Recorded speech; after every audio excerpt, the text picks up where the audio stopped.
Paano ba mag-invite gamit ang sarili mong invitation link? For today's video mga Lodi, sasagutin po natin yung katanungan na yan. Step by step po ha, para mas mabilis nyo pong maintindihan. And take note po, bago po kayo mag-invite, please sabihan nyo na po yung invite nyo na wag pong magdadirect sa Play Store para po walang maging problema. Kasi po pag nag-install silang diretso sa Play Store, hindi po sila makakukonect sa account nyo o hindi nyo po sila ma-under sa account nyo.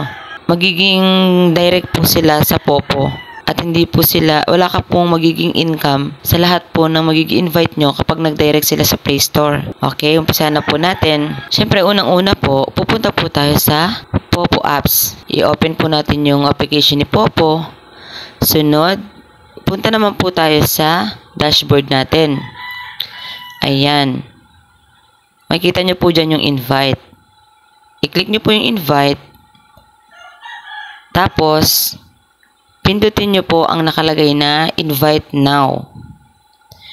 Pwede nyo pong pindutin itong copy para once na magpo-post po kayo sa ibang platform, pwede nyo po yan i-post para makapag-share din po kayo sa mga friends nyo. And pwede nyo rin po i-click tong click to share. Ayan, direct na po yan. Pwede nyo na pagka-click nyo po yan, pwede na po kayo mamili kung sa Messenger, sa Facebook, Instagram, etc.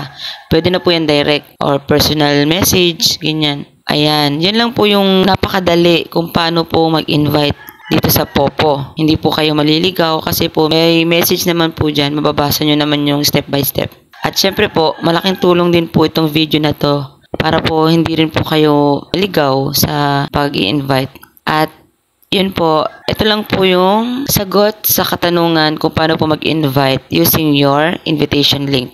At sana po nakatulong po itong video na to at sana po suportahan nyo po yung channel ko mga Lodi para ganahan po ako na mag-upload ng mga videos na sigurado po makakatulong po sa bawat isa sa atin, lalo na sa mga nagpo-popo. Please po, don't forget po to subscribe my channel ha, and click the notification bell para updated po kayo sa lahat po ng video na i-upload ko.